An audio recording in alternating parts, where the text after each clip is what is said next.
उपनिषदात सांगितलं जे दिसतं ते नासतं आणि नासतं म्हणजे न असतं. हे लक्षात ठेवा. दिसणारी कुठलीही गोष्ट टिकणारी नाही. मग जे दिसतं ते ज्या आधारावर उभं आहे त्या आधाराला पकडा. तो आधार सद्गुरू आहे. उद्या आपण त्याच्याबद्दल बोलणार आहोत. आता ह्याची बुनियाद आपण म्हणतो आधार आहे, पण ते सुद्धा चिरेच आहेत की त्याच्यातली जी स्ट्रेंथ आहे ना तो आधार आहे. हे लक्षात ठेवा. त्या चिऱ्यात असलेली या खांबात असलेली जी शक्ती आहे ती तुम्ही उपासनेत ठेवा. शक्तीला आकार वगैरे काही देता येत नाही. शक्ती दृश्य झाली खांबाच्या रूपात, शक्ती दृश्य झाली छपराच्या रूपात. मग तिने निरनिराळ्या प्रकारची कार्य केले. जशी एक विद्युत शक्ती आत्ता इथे सुद्धा निरनिराळ्या प्रकारची काम करते. ह्याच्यात काय करते? ॲम्प्लिफिकेशन ऑफ साऊंड, साऊंड मोठा करते. तिकडे प्रकाश, इकडे पंखे, कितीतरी कामं. एकच शक्ती आहे विद्युत. शक्ती अनेक नाही आहेत, शक्तीची रूपं अनेक आहेत आणि ती रूपं अनेक दाखवण्यासाठी नवरात्र आहे. नवरात्रात एकच शक्ती आहे, आद्याशक्ती, पराशक्ती, परमशक्ती. मग तिचे 3-3 दिवस आपण त्याला दिलेले आहेत. महालक्ष्मी, महासरस्वती, महाकाली हे दिलेले आहेत आपण दिवस. निरनिराळ्या रूपात, निरनिराळ्या त्यांनी वेशभूषेत आपण साजरी करतो. जे साजरी करणं आहे निरनिराळ्या रूपात वेशभूषेत याला प्रपंच म्हणलेलं आहे. परमार्थाचा प्रपंच आहे, त्यातून सुटणं अवघड आहे महाराज सांगतात. आपला विषय अजून सुरू झालेला नाही आहे.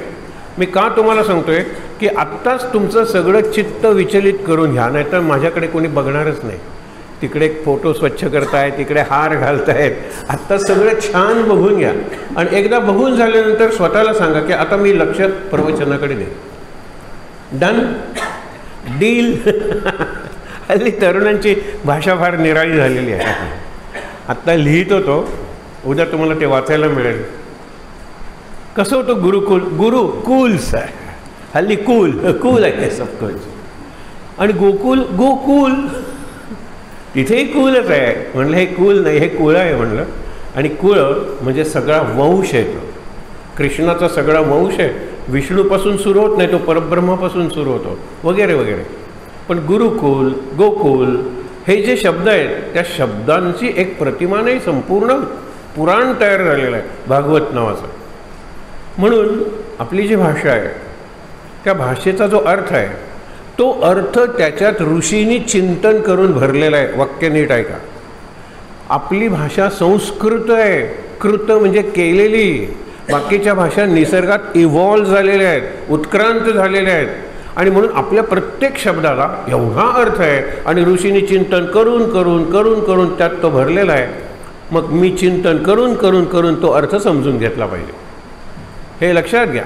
मग सारे मनाचे श्लोक असतील, गीता असेल, अर्थ समजून घेतला पाहिजे. एकच अर्थ असं नसतो. निरनिराळे योग गीतेचे सांगितले जातात आणि अजून सगळे सांगितले जाणारच नाही आहेत, हेही लक्षात ठेवा. मुद्दा काय आहे की ज्या वेळेला गुरुपौर्णिमेसारखा उत्सव असतो, उत्सव आहे तो इव्हेंट नाही आहे. आणि आपण इथे नेहमीच काळजी घेतो की इव्हेंट होणार नाही. कारण इव्हेंट म्हटलं की 2-3 गोष्टी असतात. एक म्हणजे RJ DJ, कर्कश बोलणारे रावण वगैरे ते तिथे येतात. आणि त्या रावणांचा आवाज आणखीन मोठा करण्यासाठी डॉल्बी नावाचे ते स्पीकर्स असतात. अक्षरशः तुम्हाला सांगतो की मनातल्या मनात गणपतीचं विसर्जन करतो मी पुण्याला. माझी छाती नाही पुण्याला जायची गणेशोत्सवात. भिंतीच्या भिंतीच्या साऊंडच्या शेजारी दीनानाथ हॉस्पिटल, त्यांना सांगतात लोक इथे हार्टचे पेशंट आहेत आणि त्यांचे जे वाजायला लागले ना, मुद्दामून बघा चर्मवाद्य आहेत ना, वाजायला लागल्यानंतर छातीवर राहून वाटतं. ते म्हणतात गणपती आमचा आहे, उत्सव आमचा आहे, देश आमचा आहे. काय बोलणार? आम्ही फक्त म्हणायचं बाबा जीवन आमचं आहे, ठीक आहे, मरतो. ऐकणारच नाही तुम्ही लोक. माणुसकी नाही आहे, सिव्हिक सेन्स नाही आहे, दुसऱ्याचा विचारच नाही आहे. म्हणून विचार करा की इव्हेंट नाही आहे, उद्याचा इव्हेंट नाही आहे. शब्द काढा, उत्सव आहे. एकच विचार करून आपण सुरुवात करूया. उत्सव शब्द कसा झाला? उत ही वरची दिशा आहे, ऊर्ध्व, उन्नती, उत्कर्ष आहे ना, सगळी वरची दिशा आहे. उद्धार, उद्धाराची दिशा आहे. आणि सव म्हणजे निर्मिती. प्रसव वेदना माहीत आहेत ना, प्रसूती, सव, सव म्हणजे निर्मिती. उत म्हणजे वरची दिशा. उद्याच्या गुरुपौर्णिमेत वरच्या दिशेनं काय निर्माण होणार आहे. सगळ्यांच्यासाठी होईल, पण माझ्यासाठी खास होईल. मला नाम आवडायला लागेल, मला महाराजांची प्रवचनं पुन्हा नीट वाचावीत असं वाटेल. हे काहीतरी वरच्या दिशेनं जाणार. महाराजांनी प्रवचनात सांगितले, तोच आपला विषय. किती जेवणावळी उठल्या, सकाळी 9 पासून जे सुरू होतं रात्री 2 पर्यंत पंक्ती उठत होत्या. हा ह्याला उत्सव म्हणता का म्हणाले तुम्ही? किती जेवणं चालली, किती पानं बसली. नाही, त्याच्यावर लग्न वगैरे ठरवा. हां, लग्नात काय इतक्या पंक्ती, इतकी पानं, प्रत्येक प्लेटला एवढं, बुफेवर 2 लाख खर्च. हे सगळा संसार आहे, हा सगळा प्रपंच आहे. खर्चच नाही. तो खरा उत्सव आहे, खर्चच नाही.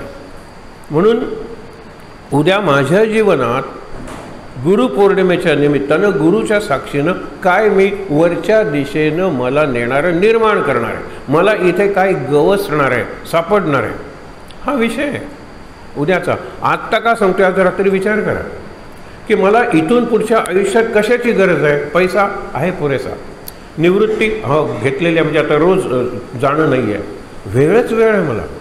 महाराजांचं वाक्य आहे प्रवचनातलं, आपण महाराजांना प्रवचनातून समजावून घेतोय.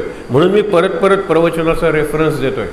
काय सांगितलं त्यांनी, मला लहान मुलं आणि निवृत्त माणसं आवडतात, कारण दोघांच्याकडे वेळच वेळ असतो. मुलाकडे वेळ आहे, पण त्याला कशासाठी तुम्ही वेळ, पण ते आनंदात असतो मूल. म्हाताऱ्या माणसांना पूर्वी वेळ असायचा, आता वेळ कमी पडतो, कारण हे आलं खिशात आला. दुनिया मेरी मुठ्ठी में, दुनिया मेरी पॉकेट में, पर्स में. मुठ्ठी में तो पूर्वीचा मोबाईल, स्मार्ट झाल्यानंतर मुठीत मावे ना तो. हे लक्षात ठेवा. पाम टॉप नावाचा एक प्रकार होता जो गाजला नाही, लॅपटॉप आणि पाम टॉप. पण मोबाईल काय आहे, पाम टॉप आहे. आणि मोबाईलची शक्ती ही वर नेणारी आहे का खाली नेणारी आहे ज्याचं त्याने ठरवायचं. पण हनुमंताच्या पाम टॉपवर जो द्रोणागिरी आहे तो चांगल्यासाठीच आहे. हनुमंताचा पाम टॉप आहे, पहिला पाम टॉप हनुमंताचा. या याच्यावर त्यांनी द्रोणागिरी नेला, कारण लक्ष्मणाचे प्राण वाचवायचे होते. लक्ष्मणाचे प्राण का वाचवायचे? इंद्रजिताला मारायचं होतं. इंद्रजिताला राम मारू शकत नव्हता. इंद्रजित, त्याला जित इंद्रिय, जितेंद्रियच मारू शकतो. काय रामायण आहे सांगा बरं. जितेंद्रिय 2च होते युद्धाच्या प्रसंगी, एक हनुमान आणि दुसरा लक्ष्मण. राम जितेंद्रिय नव्हता. सीता बरोबर होती की 13 वर्ष सीता बरोबर आहे. त्यांचं वैवाहिक जीवन चालू आहे रामाचं आणि सीतेचं. आणि हा उर्मिलेला अयोध्येत ठेवून आलेला आहे. 13 वर्ष निराहार, निरनिद्रा. निरनिद्रा म्हणजे आवश्यक तेवढी झोप, ती उभ्या उभ्या. लक्ष्मण बसल्याचा सुद्धा उल्लेख येत नाही कधी कधी. आपण चित्रात बघतो की लक्ष्मण बसला आहे, सीता बसली आहे, राम बसले असतील, पण लक्ष्मण हा काय उभा आहे. उभं राहून, जागर राहून सेवा करण्यासाठी जेवढं अन्न आणि जेवढी निद्रा तेवढीच तो घेतो, म्हणून तो जितेंद्रिय आहे. आणि ज्याने इंद्रिय जिंकलेली आहे तो इंद्राला जिंकणाऱ्या इंद्रजिताला मारू शकतो. इंद्र हा खालचा आहे, इंद्रियाचा जय फार मोठा आहे. जितेंद्रियम बुद्धिमताम वरिष्ठम. जितेंद्रिय कोण आहे? हनुमान आहे. म्हणून हनुमान पाहिजे. इंद्रजित कोण आहे? त्याचं खरं नाव मेघनाद आहे. तो जन्मल्याबरोबर रडला नाही. हा गडगडा. रावण म्हणतो कोण गडगडते? मी तर इथे गडगडाट कोण करते? तुझा मुलगा. हा मग हरकत नाही. बिचारी मंदोदरी, मंद उदरी, सुंदर नाजूक. पहिलं बाळ जन्मलं ते गडगडाटी हास्य. दुर्योधन जन्मला गाढवाचा आवाज करत. आणि धृतराष्ट्र म्हणतोय विदुरा जरा इकडे रे, मला दिसत नाही पण मला ऐकू येते. हा गाढवाचा आवाज येतोय कुठून? जिथे गांधारी बाळंत होते तिकडून येतोय का? म्हणजे बाळंतींच्या खोलीत गाढव शिरलंय का? हा त्याचा प्रश्न आहे. विदुर म्हणतो मलाही आला, मी जाऊन बघतो. विदुर पोचण्यापूर्वी परत तो गाढवासारखा ओरडला. आणि त्यावेळेला गाढवं हे वाहनं होती. जसं रथाला घोडे जुंपायचे तशी गाढवं जुंपायचे. रावण गाढवांच्या रथातून सीतेचं हरण करायला आलेलं आहे. वर्णन आहे. तुम्ही मुद्दामून ते गीत रामायणातलं गाणं आहे का, त्याच्यात खरं शब्द वापरला आहे. खरं म्हणजे गाढव. तर विदुर पोचायच्या आत पुन्हा दुर्योधन रडला. आणि रस्त्यातली सगळी गाढवं त्याला साथ द्यायला लागली. ही मैफल असत्या. रात्री एक कुत्रं रडायला लागलं ना की गोव्यात तरी प्रत्येक रस्त्यावर किमान 20-25 कुत्री आहेत. सगळ्यांची मैफल सुरू होते. सिंपथी. तू रडतोयस का मला माहीत नाही, पण तू रडतोयस, मी कुत्रा तू कुत्रा, रडूया. आपण कुत्रे रडूया. ह्याच्यात प्रेम नाही, काही नाही, अंडरस्टँडिंग, फक्त इमिटेशन आहे. तू करतोस, मी करतो. मजा करा. ज्या वेळेला आपण उद्यासाठी जमलेलो आहोत, आषाढी एकादशीपासून गुरुपौर्णिमेपर्यंत दरवर्षी 5 दिवस आपण जमतो. दरवर्षी असाच पाऊस असतो. मी बोलून घेतो, कारण पाऊस सुरू झाला की राणीबाईंचा रोल सुरू होतो. अजूनपर्यंत नाही आहे, तेव्हा आहे त्या ठिकाणी जरा ताठ बसूया, डोळे मिटूया, शांतपणे आरामात बसायचं आहे. Just straight. आणखीन 3 शब्द आहेत. एक आहे स्ट्रेच, दुसरा आहे स्ट्रेन आणि तिसरा आहे स्ट्रेस. हे तीनही नाही आहे, जस्ट स्ट्रेट. आरामात बसूया. छातीत आपला पाठीचा जो कणा आहे त्याला ताण देऊ नका, कारण त्याच्याचकडे लक्ष जाईल.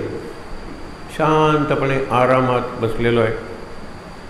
आपण श्लोक म्हणूया शांतपणे. परंपरेचे श्लोक आहेत एका अर्थाने. सगळ्यांनी बरोबर. गुरुर्ब्रह्मा गुरुर्विष्णू गुरुर्देवो महेश्वरः गुरुः साक्षात् परब्रह्म तस्मै श्री गुरवे नमः. दक्षिणे लक्ष्मणो यस्य वामे तु जनकात्मजा पुरतो मारुतिर्यस्य तं वन्दे रघुनन्दनं. लोकाभिरामं रणरङ्गधीरं राजीवनेत्रं रघुवंशनाथं कारुण्यरूपं करुणाकरन्तं श्रीरामचन्द्रं शरणं प्रपद्ये. मनोजवं मारुततुल्यवेगं जितेन्द्रियं बुद्धिमतां वरिष्ठं वातात्मजं वानरयूथमुख्यं श्रीरामदूतं शरणं प्रपद्ये. शुकासारिथे पूर्णवैराग्यजाचे वसिष्ठापरि ज्ञानयोगेश्वराचे कवी वाल्मिका सारिखामान्य ऐसा. नमस्कार माझा सद्गुरु रामदासा. जयाचा जनी जन्मनामार्थ झाला, जयाने सदा वासनामात केला. जयाच्या मुखी सर्वदा नाम कीर्ती. नमस्कार त्या ब्रह्मचैतन्यमूर्ती सद्गुरुनाथ महाराज की जय. जय जय रघुवीर समर्थ. चेहऱ्यावर प्रसन्न हास्य. 3-4 सूचना आपण स्वतःला द्यायच्या, ज्याला ऑटो सजेशन म्हणतात. स्वतःला, मी स्वतःला सांगतोय, कपाळावर आठी नाही. No wrinkles on the forehead. कपाळावर आठी कशाला पाहिजे? 2 भुवयांच्यामध्ये ताण नाही आहे. No tension between the eyebrows. सरळ शांत प्रसन्न हास्यमुखी आपण म्हणतो तसा चेहरा ठेवूया की. डोळे आणि ओठ अलगद मिटलेले आहेत. Closed gently softly. आणि गाल, दात आणि जीभ सैल सोडलेली आहे. Let loose. काहीही गच्च किंवा घट्ट आवळून धरलेलं नाही आहे. रिलॅक्स, शांत. खूप प्रसन्न वाटते या क्षणी. या प्रसन्न मनस्थितीत हा सत्संग, ही उपासना आपण चालू ठेवणार आहोत. 3दा दीर्घ श्वासोच्छ्वास.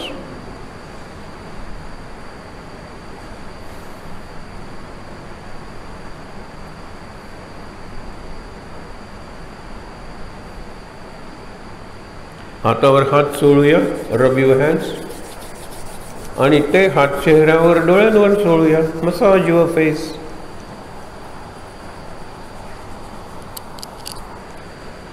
अगदी सावकाश डोळे उघडून समोर महाराजांची जी भव्य प्रतिमा आहे, आता ते मखरात बसलेले आहेत, त्याला महिरप, कमान साधा शब्द आहे पण महिरप ते डिझाईन आहे, त्यात सुंदर आहे. महाराज बसलेले आहेत, प्रसन्न आहेत, त्यांचं दर्शन घ्यायचं आहे, श्वासोच्छ्वास नॉर्मल करायचा आहे, शांत शांत. श्रीराम समर्थ श्रीराम. मनी धरावे ते होते, विघ्न अवघेची नसून जाते, कृपा केलिया रघुनाथे प्रचित येते. काय सुंदर आहे. मनी धरावे ते होते. आम्ही मनी न धरतात हे सगळं झालेलं आहे. एक अगदी प्रामाणिकपणे सांगतो, काही यापैकी मनात धरलेलं नाही, महिरप वगैरे मनात धरलेले नाही. कुणाला तरी वाटत होतं की हे महाराज असेच दिसतात, आता मूर्ती आलेली आहे, मूर्ती 3 डायमेन्शनल आहे, आपले महाराज फ्लॅट आहेत भिंतीवर, आपण त्यांना जरा 3 डायमेन्शनल असे काहीतरी कमान वगैरे करूया. त्यांच्या कोणाच्या तरी मनात आलं, करून घेतलं. आमच्या नकळत या गोष्टी झालेल्या आहेत. म्हणून म्हटलं इथे कोणतीही व्यक्ती महत्त्वाची नाही, शक्ती महत्त्वाची आहे. त्या शक्तीला शरण जाणं म्हणजे गुरुपौर्णिमा साजरी करणं. व्यक्ती नाहीच आहे. उद्या गुरुपूजन आपण कोणाचं करणार आहोत? 5 जणांचं. मध्ये महाराज आहेत, इकडे व्यास शंकराचार्य, इकडे ब्रह्मानंद महाराज आहेत आपले सगळ्यात महत्त्वाचे, आणि बाबा बेलसरे. बाबा बेलसरेने आपल्याला अध्यात्म शुद्ध म्हणजे काय, प्युअर स्पिरिच्युअलिटी म्हणजे काय समजावून दिलं, आणि खूप उपकार आहेत त्यांचे. आणि तिथे आपण त्यांची रोज पूजा आरतीच्या वेळेला आपण त्यांना आरती ओवाळतो. म्हणून ते 5 जण असतील आणि मध्ये कृष्ण असेल. पंचायतना कृष्ण कशाला आला? कारण आपण वसुदेव सुतं देवं कंस चाणूरमर्दनं देवकी परमानंदं कृष्णं वंदे जगद्गुरुं. कृष्णं वंदे जगद्गुरुं. जगताचा गुरु आहे तो, जगताचा ग्रंथ आहे, विश्वग्रंथ आहे गीता. हे जगाला तर मान्य व्हायला लागलेलं आहे, म्हणून मध्ये असेल तो. महाराज आहेतच वरती, इकडे शंकराचार्य आणि व्यास. त्यांनी खरं पूर्वीचं सगळं संस्कृतमधलं इतकं सोपं करून सांगितलं. त्यांनी पुराणं लिहिली आणि भाष्य लिहिली शंकराचार्यांनी, ठीक आहे. आणि इकडे हे दोघंजण ब्रह्मानंद महाराज आणि बाबा बेलसरे, दोघेही बुद्धिमान. हे वेशासम म्हणजे वेदशास्त्र संपन्न संस्कृतमध्ये बोलणारे. तो प्रसंग मला प्रत्येक वेळेला सांगावासा वाटतो. परवाही आपण बघितलेला आहे. आज on the eve of Guru Purnima आपण बघूया. उद्या गुरुपौर्णिमा आहे ना. गुरु म्हणजे काय? ब्रह्मानंद महाराज एवढे विद्वान, कर्नाटकातले. लोक म्हणाले की इथे तुमचं काही होत नाही, तुम्ही काशीला जा. काशीला गेले, तिथल्या विद्वानांचा त्यांनी जवळजवळ पराभव केला. पुण्याला एक वाद सुरू झाला होता. त्यांना बोलवलं पुणेकरांनी, विद्वानांनी, की तुम्ही या आणि हा वाद सोडवून द्या. सगळं परत ते काशीला गेले. नंतर त्यांना स्वप्नात एक गुरु एक साधू दिसायला लागले, आणि त्यांना वाटलं की हा माझा गुरु असेल कदाचित. कारण गुरु बिन कौन बताए बाट बडा बिकट यमघाट. आपण सगळे यमघाटावरचे आहोत. आवडत नाही शब्द म्हणून त्याला प्रपत्ती नाव दिलेलं आहे. वरती किती सुंदर आहे बघा. रामचरित मानस हे एक सरोवर आहे. त्या सरोवराला 4 काठ आहेत. उत्तरेकडच्या काठावर कैलासावरी शिव पार्वती करीती पारायण परिसाहो तुलसी रामायण. तेही तुलसी रामायण वाचतायत पण ज्ञानमार्गाने वाचतायत. इकडे उजव्या बाजूला 2 ऋषी आहेत, याज्ञवल्क काकभृषुंडी. ते कर्ममार्गाने वाचतायत. पक्षी आहेत इकडे, काकभृषुंडी पक्षी आहेत. याज्ञवल्के आणि हे दुसरे भारद्वाज यांच्यातला संवाद आहे. ते कर्ममार्गाचे आहेत, ऋषी आहेत. ते भक्तिमार्ग हा काकभृषुंडी आणि गरुड, त्यांचा संवाद, त्यांची भक्ती. मग माणसाला काय उरलं? तुलसीदास कोणाला सांगतायत? तुलसीदास गरुडांना नाही सांगत, तुलसीदास याज्ञवल्क्यांना नाही सांगत, तुलसीदास शंभू भवानी त्यांना नाही सांगत, तुलसीदास आपल्याला सांगतायत. मग आपल्याला कुठली दिशा उरली? दक्षिण. दक्षिण दिशा आपण यमाची ठरवलेली आहे. कारण उत्तरोत्तर प्रगती, तर आपण प्रगतीच्या विरुद्ध जी अधोगती आहे म्हणजे मरणाकडे जाणं यमाला दिलेली आहे, दक्षिणेकडे. आणि म्हणून विचार करा तुम्ही की दक्षिण दिशेला आपण बसलेलो आहोत.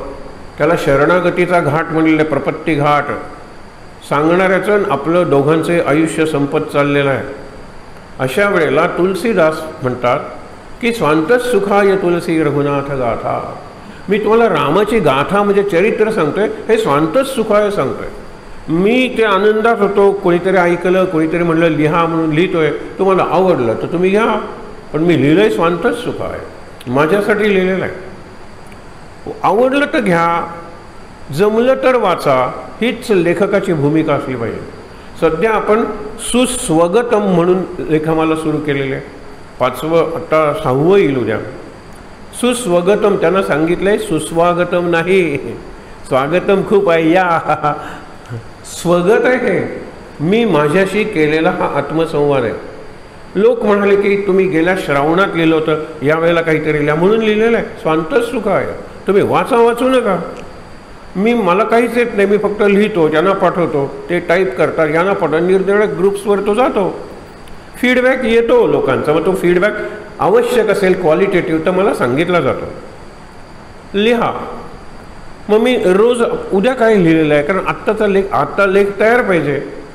उद्या आत्ता जो गोकुळचा विषय सांगितला तो तिथे आहे. मी 3-4कडून कन्फर्म करून घेतला की गोकुळात दुष्ट माणूस होता का नाही, गोकुळात वक्र म्हणजे वाकड्या वृत्तीचा माणूस होता का नाही, गोकुळात कारस्थान करणारा माणूस होता का नाही, गोकुळात ईर्ष्या स्पर्धा द्वेष मत्सर होता का नाही. त्यालाच गोकुळ म्हणायचं. घर गोकुळ बनवा असं महाराजांनी सांगितलेलं आहे. आणि त्याच्यासाठी घरात भगवंताला आणा. भगवंताची मूर्ती आणणं सोपं आहे हो, नामाला आणा. नाम आलं की घराचं गोकुळ झालं, नाम आलं की गावाचं गोकुळ झालं, नाम आलं की केंद्राचं गोकुळ झालं. हे गोकुळ आहे.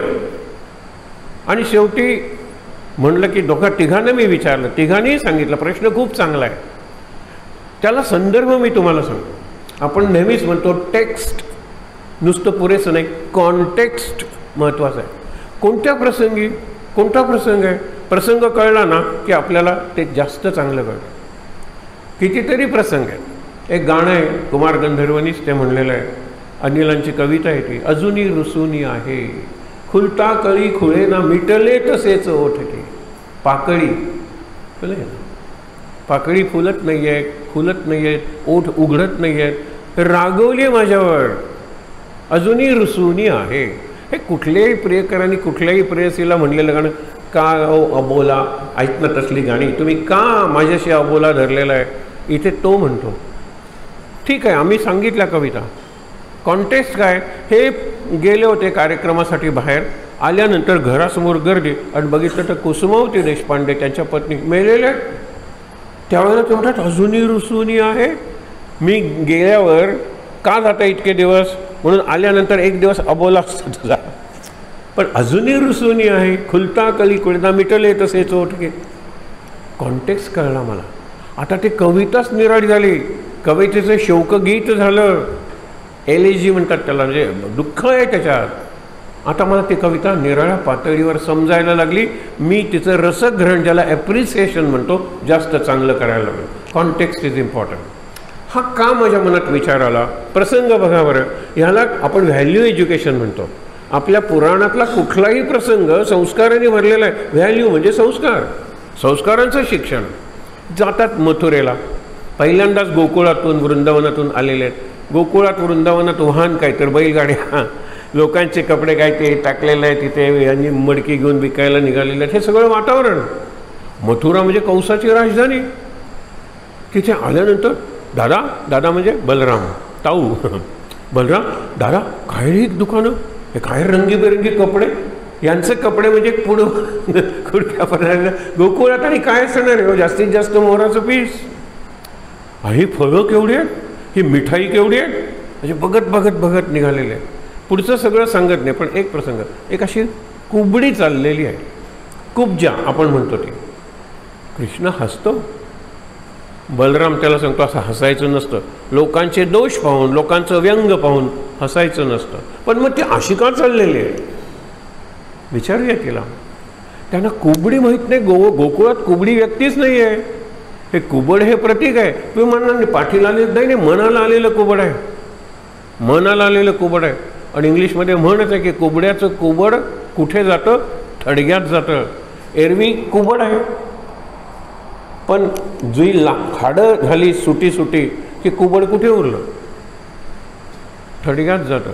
पण कुबडं घेऊन आपण वावरत असतो. मागे कुबड आणि पुढे मास्क, पुढे मुखवटा आणि मागे कुबड.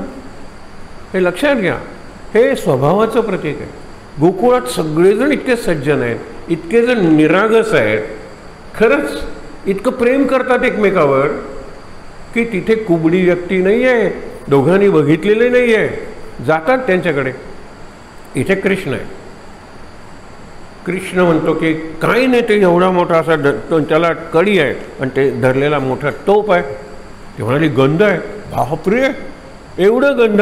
गोकुळात कुठलं मंदिर असेल हो की जिथे गंध उगाळून करतायत. साधं गोकुळ आहे हे लक्षात ठेवा. खेड्यांचा म्हणजे झोपड्यांचा समूह किंवा जरा बरी घरं असतील. गोकुळ आहे, हजारसुद्धा लोकसंख्या नसेल गोकुळाची, सगळे लोक चांगले आहेत. त्यावेळेला ती म्हणते कंसासाठी. कंस काही देव आहे का? कंस माझा मामा आहे. मनातल्या मनात कृष्ण मला त्यालाच मारायला आलेलो आहे. आणि दुसऱ्या दिवशी मारलं कंसाला त्याने. त्याला माहीत आहे मी आलेलो आहे मारायला. कंसाला एवढं गंध.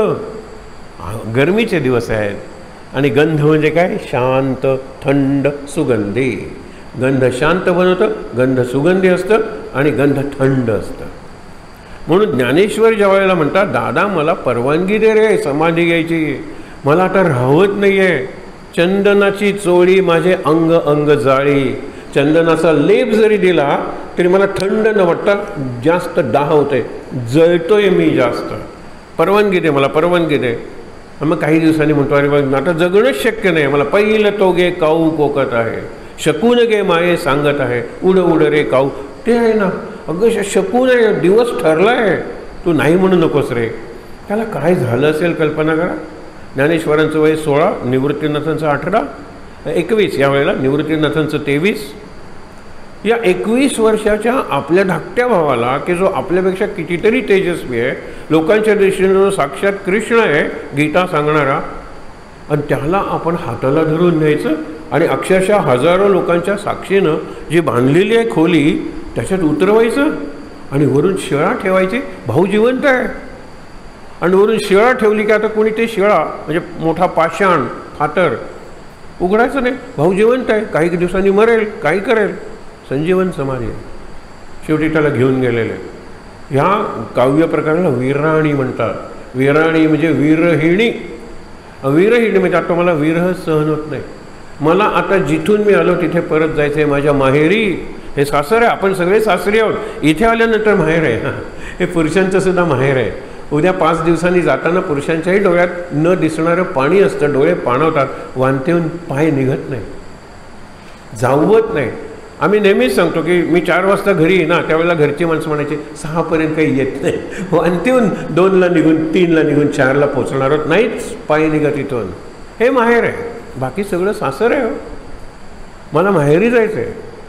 आणि माहेरून तो कावळा आलेला आहे, तो सांगतो, कावळ्याला आपण विचारतो कोण येणार आहे, काका येणार आहेत कधी विचारत नाहीत, मामा येणार आहे. कारण काका कोणाला पाहिजे, काका तुमच्या प्रॉपर्टीमध्ये हक्क सांगणार आहे.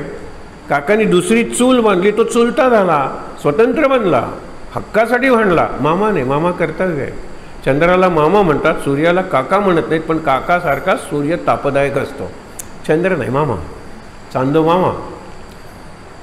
मुद्दा काय आहे लक्षात घ्या. त्यावेळेला ती म्हणते माझ्याकडे कामच हे आहे. एवढं तू कंसाला आम्हाला एक गंधाचा टिळा लाव की ग. हा उद्धाराचा क्षण आहे. मी कॉन्टेक्स्ट सांगतोय तुम्हाला.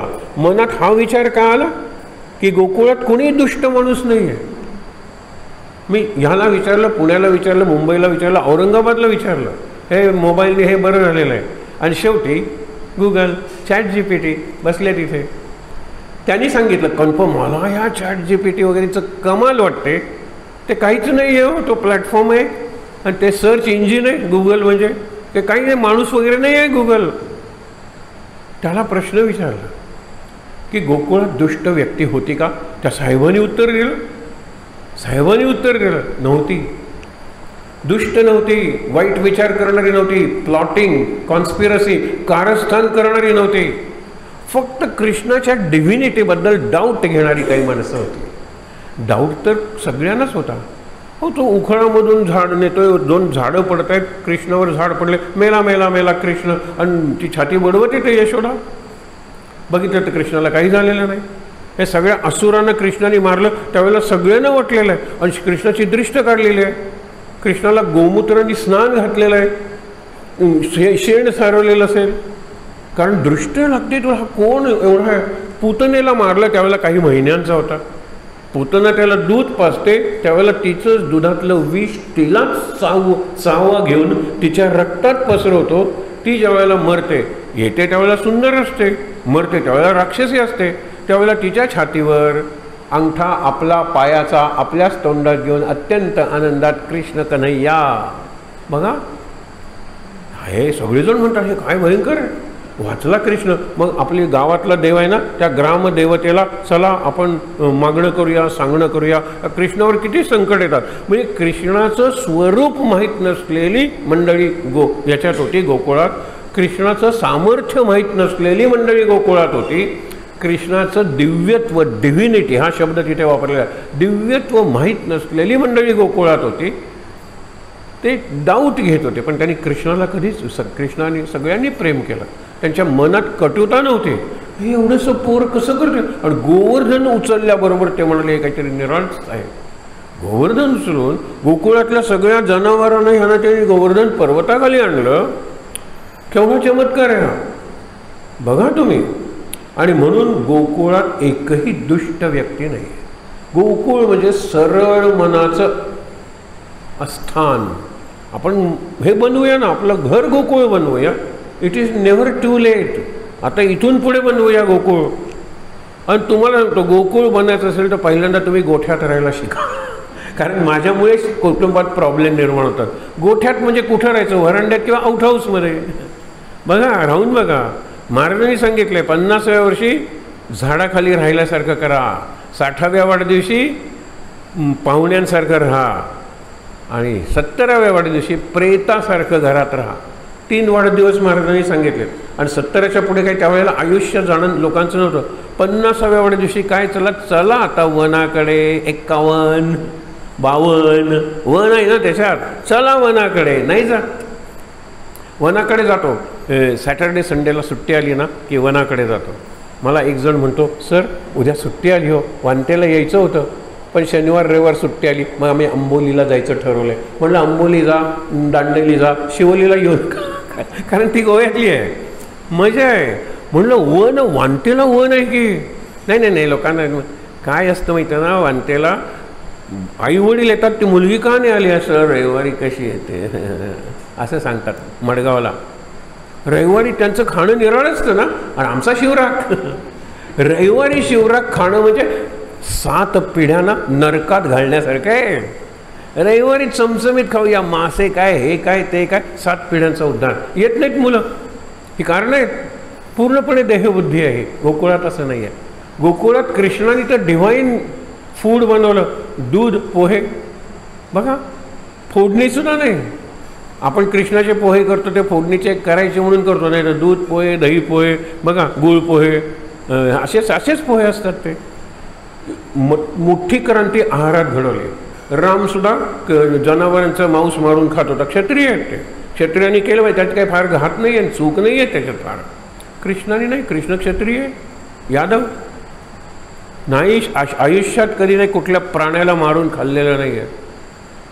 गाईचा त्यांनी मोठा केला, तिला मोठा महात्म्य केलं गाईचं दूध, दुधाचे पदार्थ, हे करत करत कृष्णाने डिव्हिनिटी, दिव्यता दिली. कशाला? याला, अन्नाला. दिव्यता दिली कशाला? वेशभूषेला. कृष्णाची काय वेशभूषा हो? कृष्णाचा मुकुट म्हणजे मोर मुकुट, एवढा मुकुट कृष्णाने दिव्यता दिली. बासरीतून संगीत आला. बासरी काय वाद्य, बाकीचे चर्मवाद्य, तबला वगैरे तयार करायला लागते, ठाक ठाक करायला लागतं. बासरीला काय लागतं? बासरी काही नाही, पोकळ, छिद्र पाडली, कंठ छिदून घेतला, कृष्णाचा श्वास संगीत बनला. इतकं सोपं वाद्य कृष्णाने दिलं. कृष्णाने नृत्य, कालियाच्या माथ्यावर नाचतो आणि नंतर गोपींबरोबर रास लीला करतो. कृष्णाने नृत्याला डिव्हिनिटी दिलेली. कृष्णाचा स्पर्श झाला की एव्हरीथिंग बिकम्स डिवाइन. दिव्य बनतं, स्वर्गीय बनून जातं. महाराज म्हणतात नामाचा स्पर्श झाला, everything, every experience becomes divine. प्रत्येक गोष्ट डिवाइन बनते. श्रीराम जय राम, जय जय राम. आत्ता हा माईक डिवाइन झालेला आहे, यातून वाईट शब्दच येणार नाही. मी काहीतरी दुसरंच बोलत बसलो तर येईल काहीतरी वाईट। नामाचा स्पर्श झाला की प्रत्येक वस्तू डिव्हाइन बनते, दिव्य बनते। किती सोपं आहे। नाम घेत काम करा, नाम घेत स्वयंपाक करा, नाम घेत सोपं आहे का? मी करेन। आपण म्हणले ना, वर्जनम भवबीजानाम, अर्जनम सुखसमदाम, तर्जनम यमुतानाम, राम रामेति गर्जनम, ही 4 क्रियापद हा चातुर्मास आहे आपला।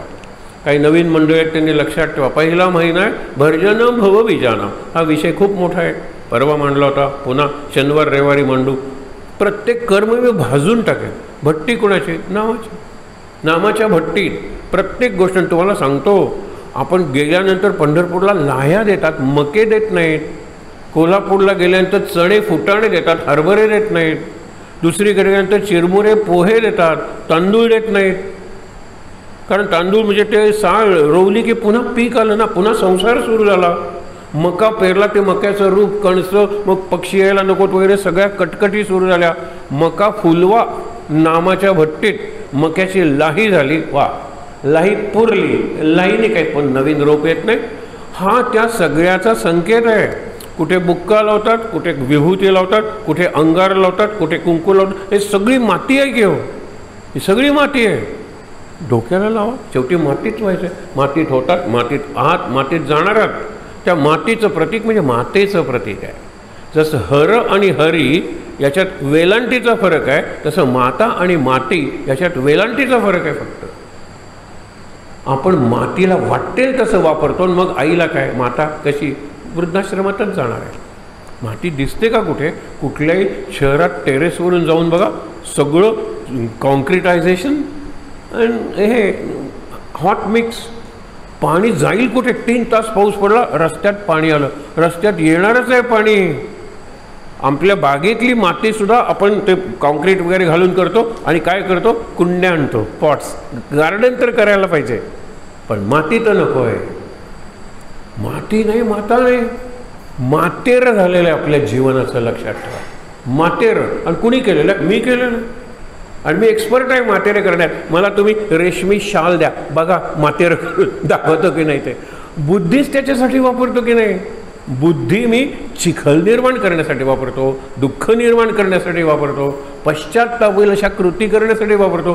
तीच बुद्धी छान जीवन जगण्यासाठी वापरता येते। म्हणून पहिला महिना भर्जनम, दुसरा महिना अर्जनम सुखसंपदा।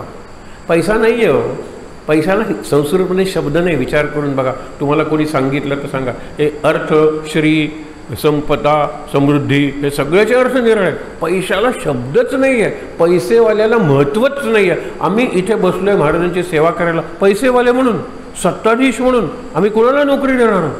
कुणाला डोनेशन देणार आहोत? नाही आहे। कारण गुणांची पूजा करणारा देश आहे, त्याला भा म्हणलेला आहे। भा म्हणजे गुण, भा म्हणजे तेज। त्याची पूजा करण्यात रत म्हणजे गुंतलेल्या लोकांचा देश, भारत हे नाव आहे आपलं, भारत। गुणांची पूजा आहे, प्रकाशाची पूजा आहे। भा म्हणजे प्रकाश। जाऊ दे, हे लक्षात घ्या, ही आपली परंपरा आहे। त्याचं एक पुन्हा स्मरण आणि पुन्हा समर्पण, रिमाइंडिंग आवर सेल्स टू रिडेडिकेट। हा गुरुपौर्णिमा आहे, 15 ऑगस्ट दरवर्षी का करायचा? रिमाइंड। त्यांनी इतका त्याग केला म्हणून आम्हाला स्वातंत्र्य मिळालं, आणि मग त्या झेंड्याला सांगायचं की आय रिडेडिकेट माय सेल्फ। पुढच्या 15 ऑगस्टपर्यंत माझं जीवन मी समर्पण केलेलं आहे। 10 जण म्हणतील त्यातल्या एक तरी खरा समर्पण करेल। म्हणून दरवर्षी रामजन्म, दरवर्षी कृष्ण जन्म, दरवर्षी पंढरीची वारी, हे दरवर्षी काय? कधीतरी माझी आत ज्योत पेटेल, आणि ती ज्योत पेटली ना की मग मी मुक्तच झालेलं आहे, जिवंत असताना मुक्त। लक्षात घ्या, महाराज गोकुळ करण्यासाठी नाम घ्या फक्त सांगतात, दुसरं काही नाही। नामाला मणिदीप म्हणलेलं आहे। मणिदीप म्हणजे काय? की त्या दिव्याला बाहेरून फ्युअल घालावंच लागत नाही। रामाच्या महालात सगळे रत्नदीप होते, रत्न, आणि रत्न अंधारात चमकतात। अंधारात चमकल्यानंतर प्रकाश पडतो रामाच्या महालात, त्याला दिवे लागत नाहीत की बाहेरून फ्युएल घातलं पाहिजे, तेल घातलं पाहिजे, हे करायला इथे इलेक्ट्रिसिटी पाहिजे, काहीतरी पाहिजे ना। रत्नदीपाला काही नाही, अंधार पडला की चमकायला लागेल। असं नाम आहे। नाम कुठे ठेवला? देहलीवर ठेवा। देहली दीपक, पूर्वी रस्त्यावरचे लाईट्स नसायचे, पण रस्त्यावरून लोक जायचे. म्हणून दिवा तुमच्या उंबऱ्यावर ठेवा. देहली म्हणजे थ्रेशोल्ड, डोअर स्टेप, तिथे दिवा ठेवा. बाहेर जाणाऱ्याने प्रकाश आणि घरातल्या लोकांनाही प्रकाश. दिस इज देहली दीपक न्याय. न्याय इज प्रिन्सिपल. संध्याकाळी दिवा लावा. म्हणून आपण म्हणतो ना, शुभम करोती कल्याणम. दिवा लावला तुळशीपाशी, उजेड पडला. आपण म्हणतो ना, देवघरात उजेड पडलेला आहे, विष्णूपाशी उजेड पडलेला आहे. दिवा कुठे लावलाय? तुळशीपाशी, अंगणात. रस्त्यावर प्रकाश पडला पाहिजे. म्हणून माझी प्रत्येक कृती अशी पाहिजे की मी माझ्यासाठी करते पण इतरांना त्याचा फायदा आहे. तर्जनम यमदूता ना, हा 3रा महिना, चातुर्मासातला 3रा महिना. तर्जन म्हणजे घाबरवायचं, यमदूतानं घाबरवायचं. लाज वाटली पाहिजे नेत्याने. डेथ बी नॉट प्राऊड नावाची कविता आहे आणि डेथ बी नॉट प्राऊड नावाचं एक पुस्तक आहे. मी अनेकदा त्याची कथा सांगितलेली आहे. फक्त एक सांगतो. एक अत्यंत मुलगा जॉनी देखणा, त्याचा फोटो दिलेला आहे. तर हॉलिवूडमध्ये गेला असता तर नटच झाला असता. इतका बुद्धिमान. मॅथमॅटिक्स करायला तर त्या संपूर्ण वर्षभर मॅथमॅटिक्स करायला. पुढच्या वाढदिवसाला म्हणायचं वडिलांना, मला एक केमिस्ट्रीची लॅबोरेटरी करून द्या. आयोनायझेशन ऑफ एअर म्हणजे मला संपूर्ण एअर आहे, एअरचे घटक करण्यासाठी प्रयोग करायचे. वय 8 वर्ष मुलाचं, वय 9 वर्ष. कल्पना करा. प्रत्येक वर्षी त्याला निराळू काही म्हणला, मला पियानो आणून द्या. बिथोवननी जे संगीत केलेलं आहे त्याच्यापेक्षा वरची सिम्फनी मला तयार केलं, 9th सिम्फनी. त्याने 8th सिम्फनीपर्यंत सिम्फनी म्हणजे स्वररचना केलेली आहे बिथोवनने. मी वरची करणार. पियानो आणून दिला. श्रीमंत वडील. जॉन गंथर, त्याचं जीवन कसं होतं? भारतात आला, इनसाइड इंडिया. 2 वर्ष भारतात राहिला, लेख लिहिले, भाषणं केली, लोकांचं निरीक्षण केलं, सर्व्हे केला, प्रश्न विचारले आणि सुंदर पुस्तक लिहिलं, inside India, inside Africa, inside Asia, inside अशी पुस्तकं इनसाइड लिहिली. 1-2 वर्ष राहायचा त्या देशात. भरपूर पैसा, त्याला काहीच कमी नाही. या मुलाला हॉस्टेलवर ठेवला कारण जॉन आणि जेन डिवोर्स्ड. आता ह्या वेळेला हा जॉनी म्हणजे त्यांचा मुलगा हॉस्टेलवर ठेवायचा. मला जबाबदारी नको, मला जबाबदारी नको, हॉस्टेलवर ठेवायचं. तो म्हणला, मी एकाच अटीवर तुम्हाला डिवोर्स घ्यायला परवानगी देतो की सुट्टीत मी जेव्हा येईन तेव्हा तुम्ही एकत्र आलं पाहिजे. डन. पुण्याला सुट्टीला हा यायचा, त्यावेळेला जॉन आणि जेन एकत्र यायचे. फार सुंदर काळ होता तो. अशा वेळेला एकदा येतो, प्रचंड डोकं दुखतंय माझं, सगळे केले, सगळे त्याला आयुर्वेद केला, युनानी केला, काय कमी होतं त्यानं. निरनिराळ्या देशात नेला. इजिप्तमध्ये युनानीसाठी, चायनामध्ये चायनीसाठी, भारतात आयुर्वेदासाठी. नाही थांबला कारण तो कॅन्सर होता, ब्रेन ट्यूमर. 8व्या वर्षी त्याला दिले. 8व्या वर्षी म्हणजे पोरगं नापास झालं नाही तर 3रीत असतं. मी तर 1लीतच होतो, 2 वर्ष नापास झालो. गंमत बघा. 8वा वर्ष आहे त्याला. मला यावर्षी डायरी द्या प्रेझेंट. वडिलांनी डायरी दिली. राईट द डायरी त्यांनी पहिल्यांदा लिहिलं आहे, त्या पुस्तकात शेवटी छापलेलं आहे. Unbelievers prayer. God, you may be or may not be in the heaven, but accept my gratitude for all the gifts you have given to me. तू मला एवढ्या देणग्या दिलेल्या आहेत. मला सुंदर बनवलंस, मला बुद्धिमान बनवलंस, मला क्युरियस बनवलंस, चौकस हे शिकण्यासाठी. मला चांगले आईवडील दिलेस, मला चांगले शिक्षक मिळाले.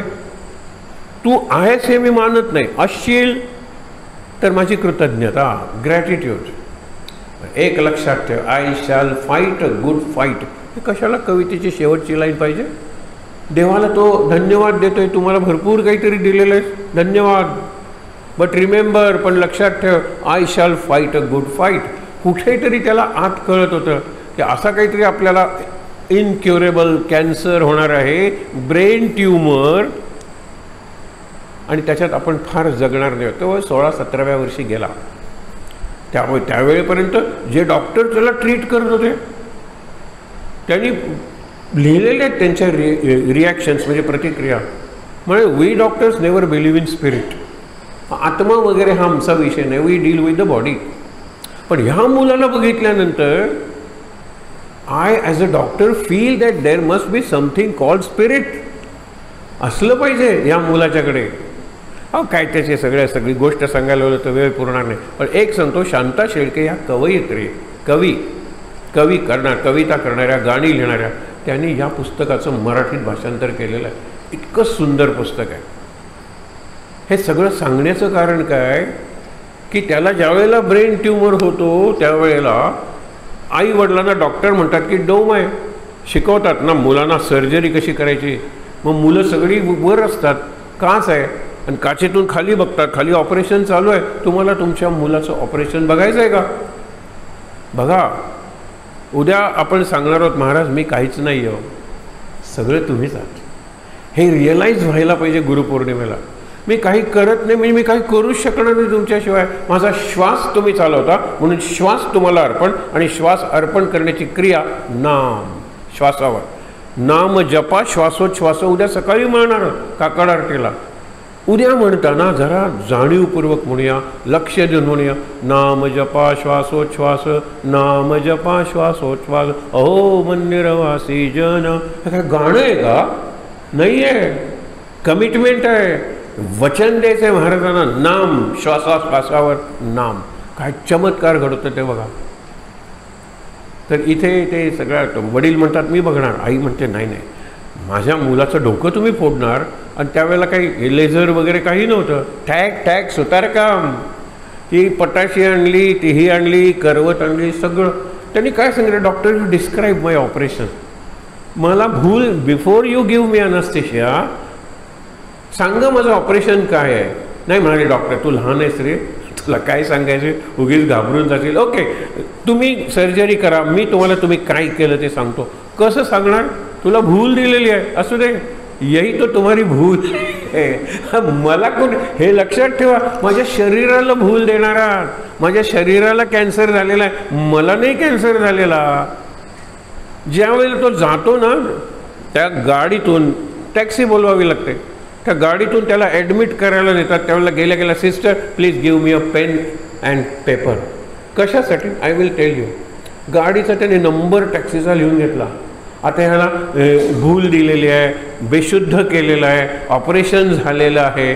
आल्यानंतर त्या ह्याच्यावर तो म्हणतो हा जो नंबर आहे race to 17, race to 18, race to 89, खटाखट मी तुम्हाला सांगतो. हे तू केव्हा करत होता, ज्यावेळेला सर्जरी चालू होती त्यावेळेला. गंमत बघा. आणि त्यांनी ते सांगितलेलं आहेत ना, त्यांनी ते सांगितलं. मी तुम्हाला एकदम वैदिक गणित सूत्र जशी आहेत ना तशी मी डेव्हलप फॉर्म्युला आहे. ते म्हणाले तू जागा होतास. अरे जागा काय doctor, I was out of my body. You are cutting. पहिल्यांदा माझं हेड कापलं, एक साधारणतः 3 इंच डायमीटरचं मी हे केलं, आणि नंतर तुम्ही असं केलं डॉक्टर, कारण माझा ब्रेनचा तो जो भाग होता तो लोणी जर ठेवलं अग्नीवर तर ते जसं वितळायला लागतं तसं उजिंग आउट तर ब्रेनचं पाणी झालेलं होतं. ते वर आल्यानंतर तुम्ही लगेच ते धरलं, मांडीचं कातडं काढलं, ते तिथे काढून शिवून टाकलं. तुम्हाला कळलं होतं की मी जगणार नाही आहे म्हणून. ते म्हणाले तू हे सगळं बघितलंस. म्हणाला मी शरीरात होतो कुठे, ते बॉडी, माय बॉडी त्याचं ऑपरेशन करत होतात. माझ्यावर ऑपरेशन करायचं तर मी आणि माझे सद्गुरू, दुसरं कोण ऑपरेशन करणार आहे. लक्षात घ्या, माझ्यावर हा मी निराळाच आहे. माय बॉडी इज नॉट मी. अगदी लक्षात ठेवा. तर त्यांनी खूपच त्याच्यात लिहिलेलं आहे. म्हणून unbelievers prayer at the age of 8 and he dies at the age of 18. I shall fight a good fight. आणि ज्यावेळेला तो ते जॉन गंथर बघतो त्यावेळेला त्याच्या तोंडून जे वाक्य होतं ना ते पुस्तकातलं सगळ्यात महत्त्वाचं आहे. You doctor, you are just like flies crawling across the granite face of death. माशा, चिलट बारकं, काय स्वतःला मोठे समजता. मेंदूचा जो ग्रॅनाइट फेस आहे त्याच्यावर एखादी मूस चढावी, एखादं जळार चढावं, तसं तुम्ही जडून ऑपरेशन यशस्वी करण्याचा प्रयत्न करत होतात. नाही. म्हणून म्हणतो की ओ गॉड, तुझं खरंच असेल तर यू आर जेलस. हे वडिलांचं वाक्य काय सुंदर आहे. देवा तू जर खरंच असेल ना तर तू जेलस आहे, कारण you struck that part of my son that might have challenged your existence. काय वाक्य आहे. तू त्यात दुसरा कॅन्सर केला नाहीस, तू त्याला मेंदूचा कॅन्सर केलास कारण तुला भीती होती, मत्सर होता, तू जळत होतास, भीत होतास काय की ह्यानी मेंदू वापरून तुझ्या अस्तित्वाला चॅलेंज केलं असतं. तू जेलस आहेस, तू घाबरतोस, तुला कॉम्पिटिशन नको आहे, तुला रायव्हल नको आहे. म्हणून माझ्या मुलाला you struck that part of my son brain. बघा हे सांगायचं कारण काय, उद्या आपण सांगूया महाराज माझा मेंदू तुमच्या चरणी व्हायला बस. आता मला ब्रेनच उरलेला नाही, तुम्ही वापरा. एक स्कल उरलेली आहे, त्याच्या आत ब्रेन नावाचा एक ऑर्गन आहे. ब्रेन चित्तेवर जर प्रेत ठेवलं तर पहिल्यांदा केस जळतात, नंतर कातडी जळते आणि नंतर ब्रेन. कवटी उशिरा फुटते, पण ब्रेन म्हणजे लोण्यासारखं आहे, वितळून जातो. काय ब्रेन ब्रेन ब्रेन करून बसला. अरे ब्रेन म्हणजे बुद्धी, बुद्धी जळणार आहे माझी. ब्रेन म्हणजे स्मृती, स्मृती जळणार आहे माझी. ब्रेन म्हणजे इमॅजिनेशन, कल्पनाशक्ती जळणार आहे माझी. ब्रेन म्हणजे नवनिर्मिती, क्रिएटिव्हिटी जळणार आहे माझी. That is me. ब्रेन काय, त्याच्यापेक्षा माझे हार्ट स्ट्रॉंग आहेत, त्याच्यापेक्षा माझ्या मांडीचं हार्ट स्ट्रॉंग आहे. ब्रेन ब्रेन काय करता. Brain is not brain part of my body. Me brain म्हणजे ब्रेनच्या फॅकल्टीज, ब्रेनच्या शक्ती. मी म्हणजे माझी बुद्धी, मी म्हणजे माझी स्मृती, मी म्हणजे माझी कल्पनाशक्ती, मी म्हणजे माझी विचारशक्ती, रॅशनॅलिटी. हे लक्षात घ्या ना, हा मी आहे. त्याच्यावर काय ऑपरेशन करणार आहात तुम्ही. त्याच्यावर संस्कार घडवणार आहेत माझे गुरु आणि म्हणतात तू नाम घे, बा संस्कार मी घडवतो. तू फक्त नाम घे. भांडं तयार कर तुझं, किंवा तो मड तयार कर, त्यातून मी वाटेल तितकी भांडी बनवेन निरनिराळ्या आकाराचे. पण तुझ्या जीवनात चिखल केलायस ना, नाम घेत तो चिखल तुडव आणि चिखल असा तयार कर की मी तुला पाहिजे ते भांडव बनवेन. आणि आम्ही शेवटी म्हणणार विठ्ठला तू वेडा कुंभार. हा कुंभार कसला, गोरा कुंभार तुडवत होता. बायको म्हणाली तुम्ही सतत विठ्ठल विठ्ठल करत बसता, आज आलेली नाही आहे आपल्याकडे काम करणारी, मला नदीवर जाऊन पाणी आणायचं आहे. आणि हा नातू जरा लक्ष द्या ह्याच्याकडे. हो देतो ना विठ्ठल विठ्ठल विठ्ठल विठ्ठल. हा तुडवतोय, आल्यावर तो दिसत नाही आहे कुठे, गेला कुठे नातू. इतक्यात बोट काहीतरी दिसतं चिखलाच्या बाहेर.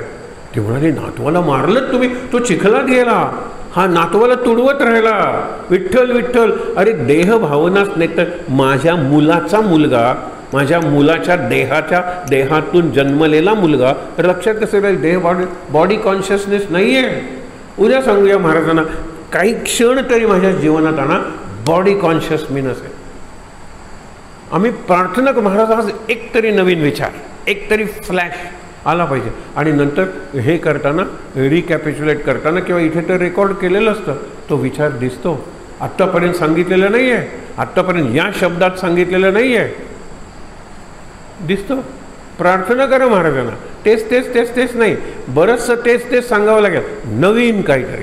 आणि तो फ्लॅश, ते स्फुरण पूर्णपणे तुमच्यातून येणार आहे, माझ्या देहाच्या पातळीवर येणारच नाही आहे. मग तो म्हणतो अरे काढा काढा त्या नातवाला बाहेर, आंघोळ वगैरे घाला.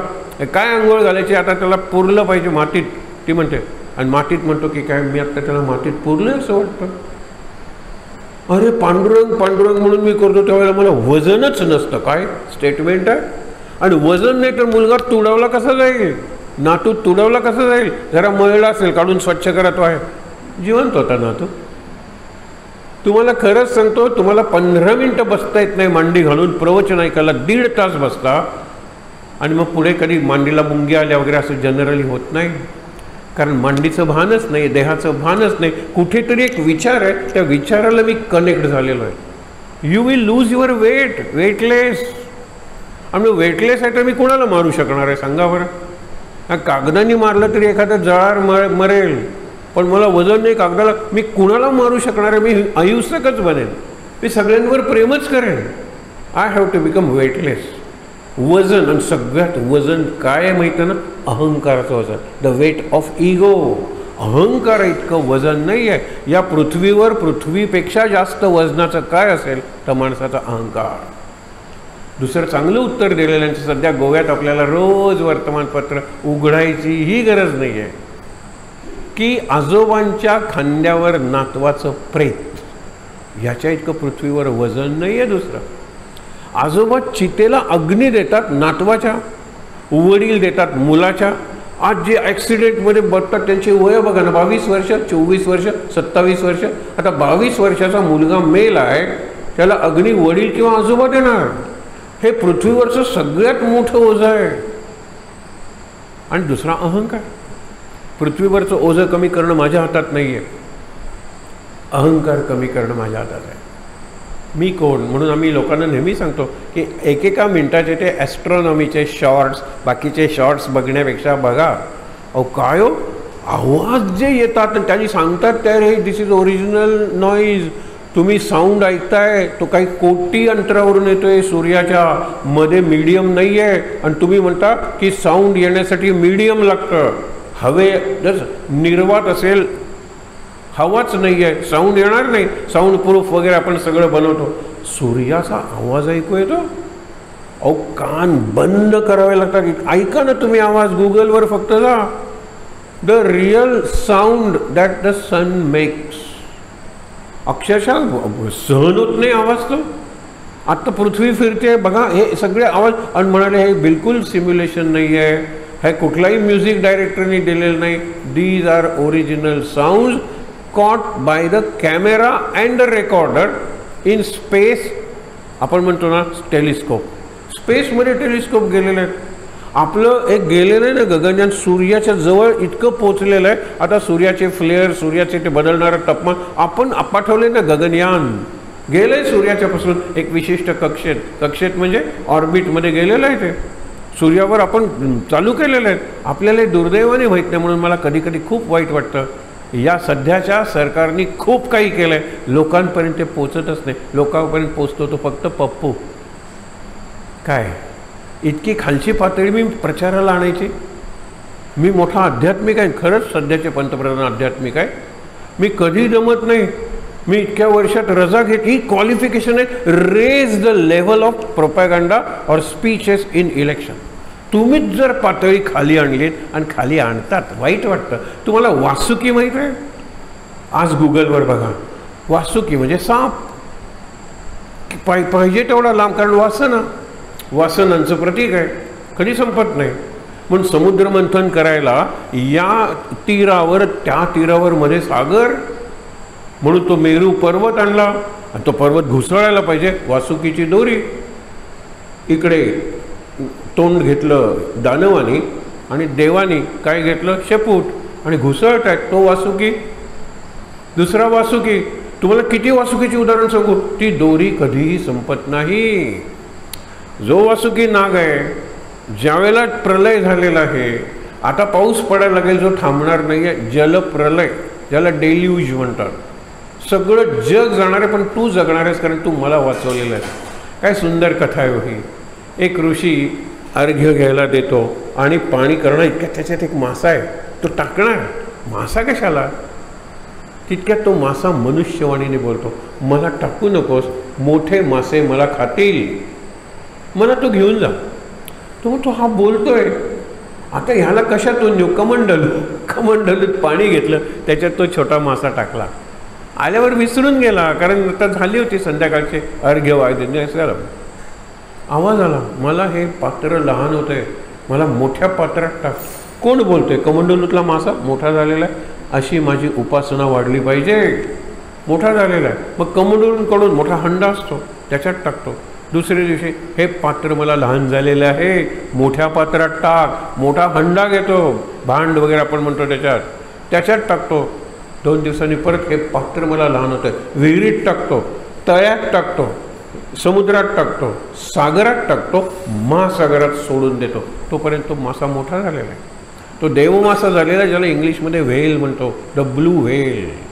आणि तो सांगतो, आता मी जातो, तुझ्याकडे सगळी सृष्टी नष्ट होणार आहे पण नवीन सृष्टी निर्माण करणार आहे. तू मनू आहेस, म्हणून तुझी सगळी संतानं मानव म्हणली जातील. तू एक मोठी नौका तयार कर, त्या नौकेत तुला पाहिजे ती झाडं, त्यांची बीजं, आणि पाहिजेत त्या जनावरांच्या पेअर्स.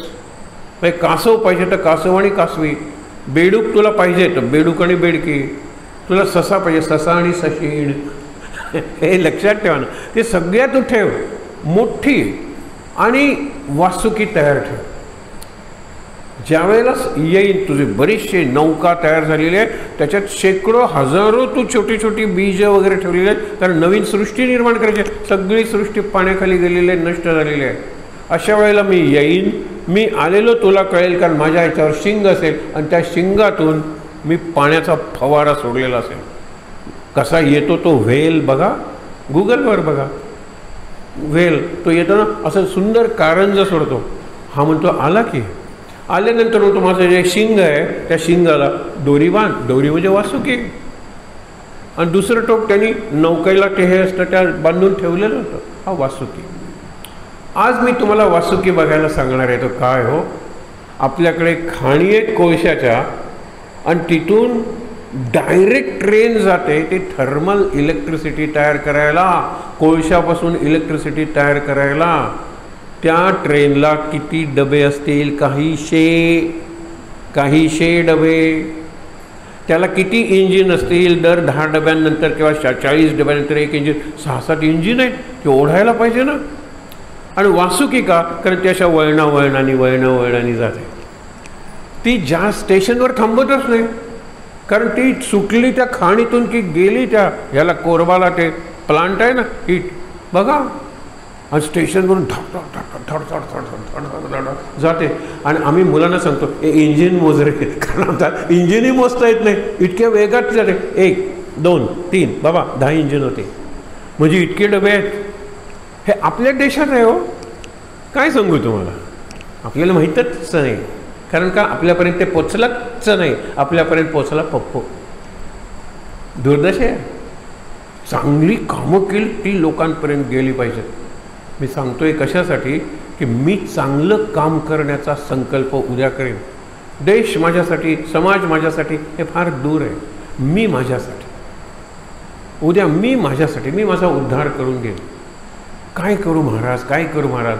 आज ब्रेन स्टॉर्मिंग आहे. हे जे मी बोलतोय ते ब्रेन स्टॉर्मिंग आहे. मेंदूत वादळ निर्माण झालं पाहिजे. आज रात्री झोपताना, उद्या उठेन त्यावेळेला वादळापूर्वीची शांतता, वादळानंतरची शांतता. आत्ता शांतता वादळापूर्वीची आहे. वादळ बघा काय काय किती आपण ऐकलं आहे आत्ता, किती निरनिराळे विचार. ही कमिटमेंट करूया, हे वचन देऊया, हे आश्वासन देऊया, महाराजांच्याकडून हे घेऊया. हे सगळं एक काहीतरी मला कळेल, एक काहीतरी महाराजांचा कुठला विचार आहे ते बघूया, त्याच्यावर थोडं चिंतन करत थांबूया. आपण जानेवारी फेब्रुवारी बघितलेलं आहे,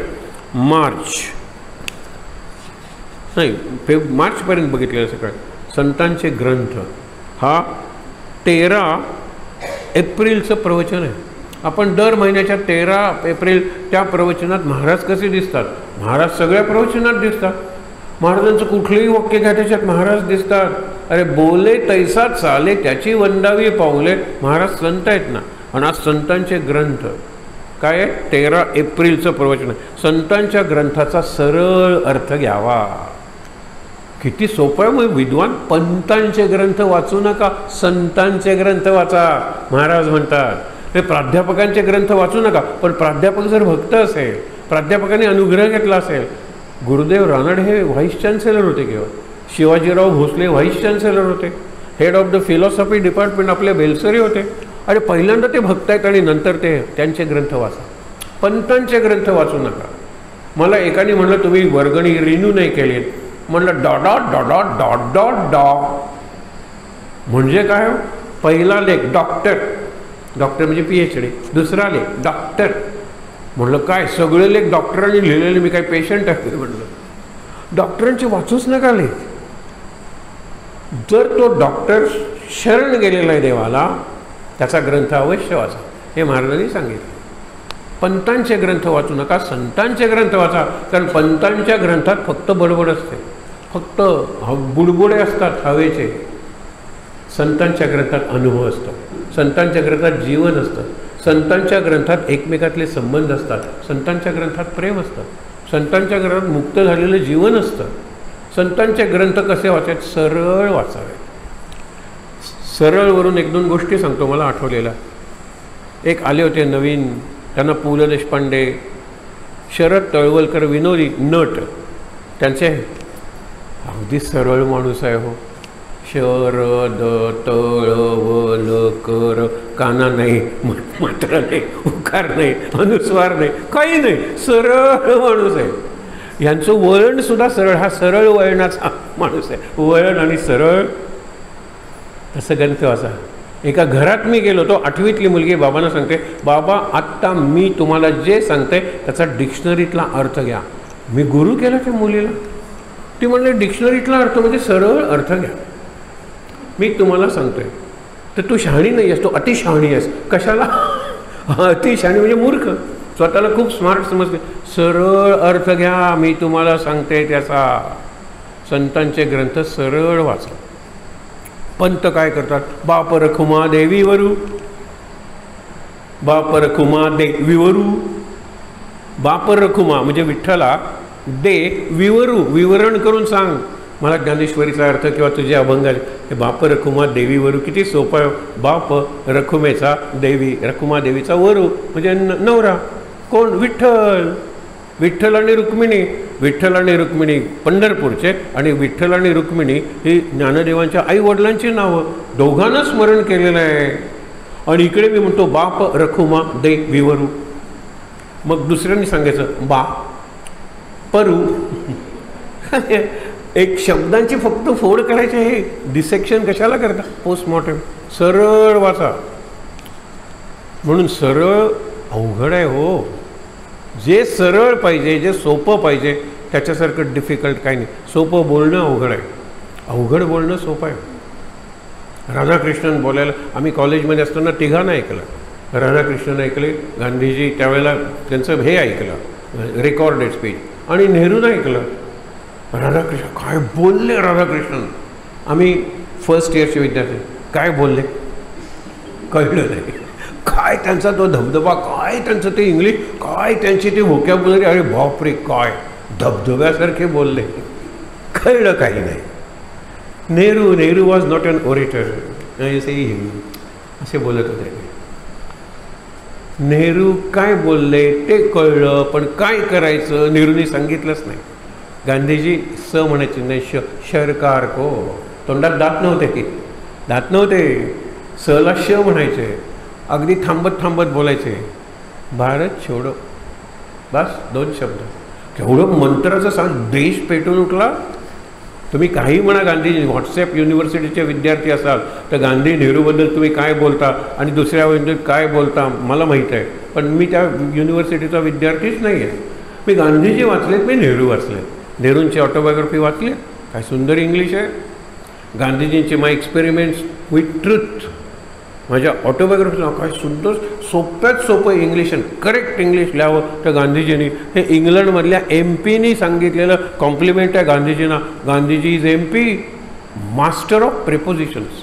सांगत नाही विषय वाढेल म्हणून, पण तुम्हाला मी खरंच सांगतो, गांधीजी काय बोलले कळलं, पण गांधीजी काय बोलले ऐकू आलं नाही.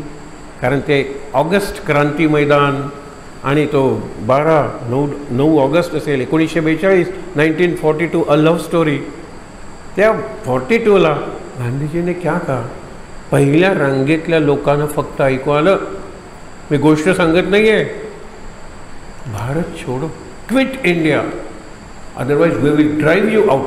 क्विट इंडिया, भारत छोडो. दुसऱ्या रांगेतल्या लोकांनी पहिल्या रांगेत, गांधीजीने क्या कहा, भारत छोडो. बापूने क्या कहा, भारत छोडो, भारत छोडो, भारत छोडो, भारत छोडो.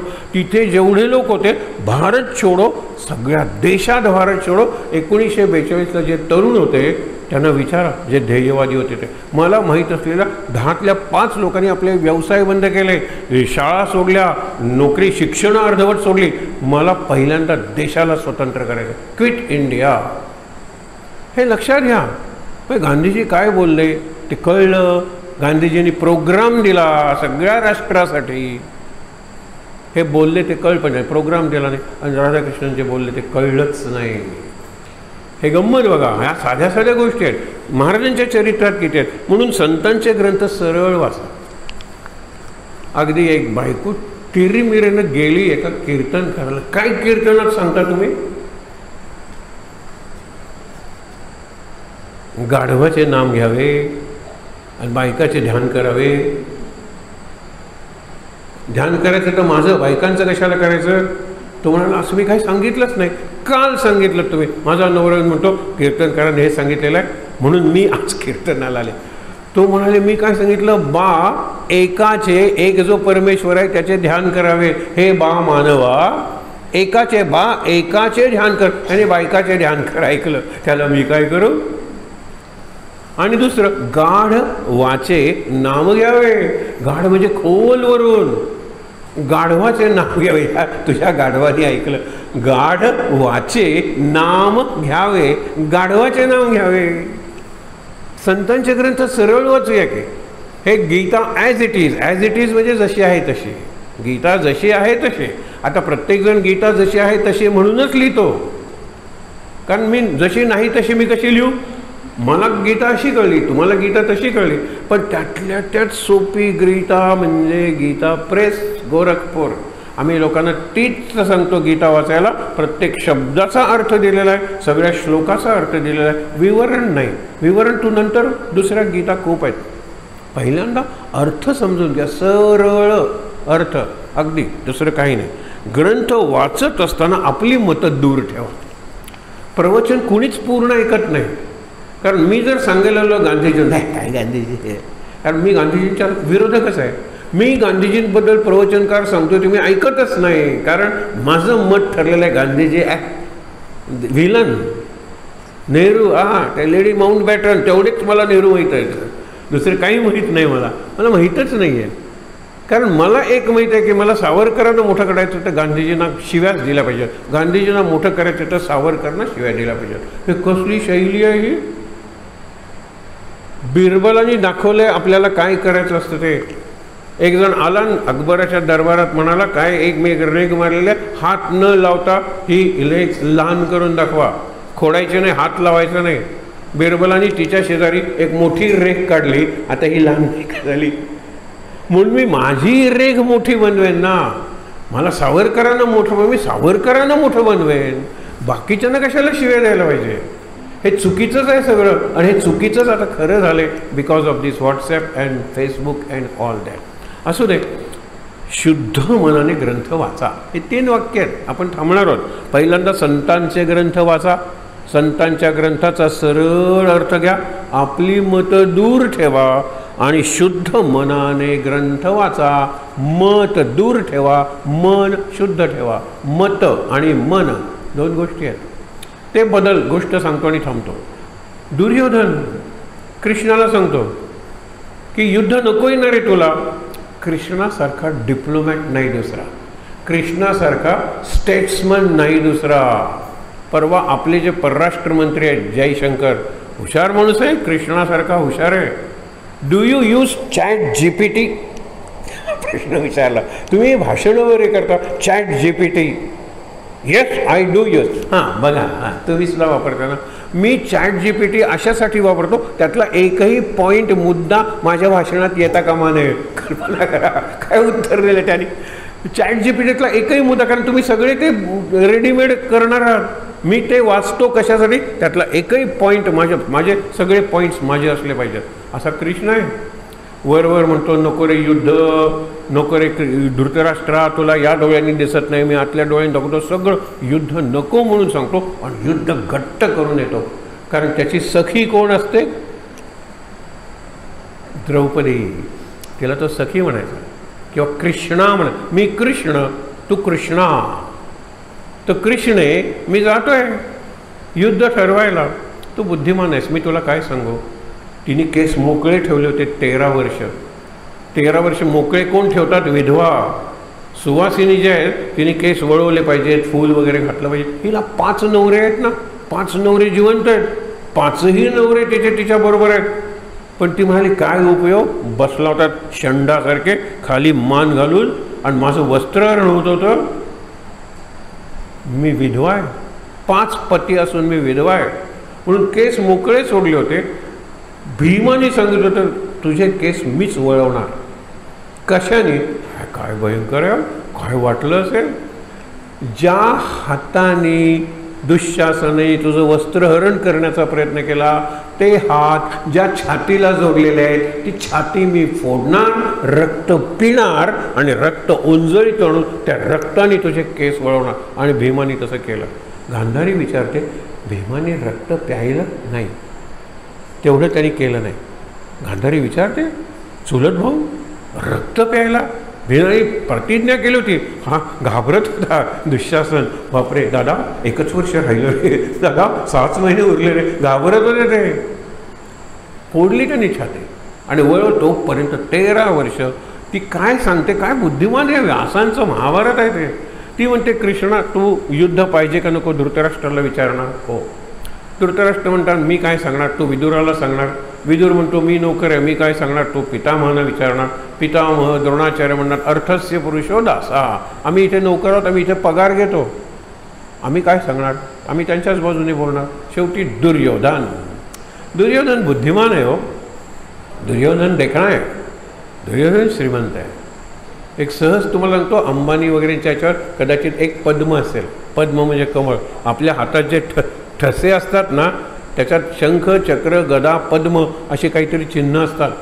तुम्ही घरी जाऊन बघा, आपल्याच्यात कुठलंही चिन्ह दिसणार नाही आहे, नुसते ठसे ठसे ठसे ठसे. एक जर पद्म असेल ना तर तो कुबेरासारखा श्रीमंत होतो. युधिष्ठिराला माहीत होतं दुर्योधनाच्या 10 बोटावर पद्म आहे, त्याच्या इतका श्रीमंत नाही. म्हणून राजस्वी यज्ञाला ट्रेजरर दुर्योधनाला नेमलं होतं आणि तो त्याला सुयोधन म्हणायचा. दुर्योधन कधीही म्हणला नाही. सुयोधन, सुशासन, सुकर्ण, सुद्युम्न, तरी कधीच शब्दाने युधिष्ठिराचं केवढं कॅरेक्टर आहे. पण आपली व्हॉट्सॲप युनिव्हर्सिटी युधिष्ठिराला जुगारी म्हणते. जुगारी व्हॉट्सॲप वाचायचे कुठे काय. पण एक गंमत बघा ना, आज मला एका ख्रिश्चन माणसाने प्रश्न विचारले, उद्या व्यास आहे, व्यासांच्याबद्दल. आणि म्हणलं तुझा केवढा, अर्थात तो ख्रिश्चन फक्त नावाला आहे, मायकल म्हणून. उद्या म्हणला, सर मी येणार नाही, पण मी रविवारी येणार, इथे येतो. तुम्हाला मी सांगतो, जा तुम्ही कारवारला, तिथून अर्धा तास अवरसा म्हणून गाव आहे, तुम्ही सुद्धा गेलात तर मुद्दामून बघा. त्याने काय तिथे बाग केलेली आहे. आणि तो रडतो ज्या वेळेला तो इथे येतो, परवरीला राहतो. आम्ही जातो त्याच्याबरोबर. 250 त्यावेळेला झाडं होती, अंजिराची 2 फिग ट्रीज. एक फिग ट्रीचं पान हत्तीच्या कानासारखं आहे. आणि ते तिथे गेल्याबरोबर मी म्हणलो, आम्ही 4 जण होतो, इथे श्रीराम नाम होऊन जाऊ द्या. आम्ही रेकॉर्ड केलं ते. सप्रेम यात्रा म्हणून असते, यात्रा त्याच्यावर पाठवलेलं अनेकांनी बघितलं ते. लोक म्हणाले की अंजिराच्या ठिकाणी नाम घेण्याची कल्पना खूप चांगली आहे. कारण मी पहिलंच वाक्य म्हणलं होतं की जी ईव दाखवतात, ॲडम आणि ईव, पहिला पुरुष आणि पहिली स्त्री, तिच्या अंगावर एकही कपडा नाही आहे, पण लाज झाकण्यासाठी ती तिथे फक्त एक अंजिराचं पान ठेवते. अंजिराचं एवढं पान असतं, अंजिराचं एवढं पान आहे, सुपासारखी पानं. काय तिथे बसून मजा आली राम नाम घ्यायला. आणि ज्यावेळेला तो परवरले, तो 2च दिवस येणार असतो, प्रत्येक झाडासमोर जातो आणि म्हणतो आय विल मिस यू. रडतो तो. ज्यावेळेला दुष्काळ पडला 2 वर्ष, इथे जवळ गाव आहे, पण कारवारला जायला ते इथून 2 तास लागले समजा, तर 2-2.5 तासात पोचता तुम्ही तिथे. आणि यू आर मोस्ट वेलकम. कधी जायचं असेल तर मला सांगा, मी त्याला सांगेन, तो मुद्दामून तिथे जाऊन राहील. गंमत बघा. तर ते झाल्यानंतर त्यांनी सगळं ड्रीप इरिगेशन केलं, बिलकुल पाणी घालत नाही. एक ड्रीप, तिथे मोठी मोठी झाडं झाली, फक्त थेंब थेंब थेंब थेंब, थेंबे थेंबे तळे साचे, तर तळभर पाणी मी दिलं, तो वृक्ष मोठे झालेच पाहिजे. मी 2 वर्षापूर्वी बघितलं, त्यावेळेला केवढे वृक्ष झाले होते. त्यांनी सगळं बायकोला सांगितलं की तुझी नोकरी चालू आहे, माझा सगळा पैसा शिक्षक मी निवृत्त झाल्यानंतरचा मी बाग निर्माण करणार. आम्ही तिथे उपासना केली होती, ज्या वेळेला काहीच नव्हतं त्यावेळेला. त्यांनी एक झोपडीसारखा बांधतो, तिथे आम्ही राहिलो होतो.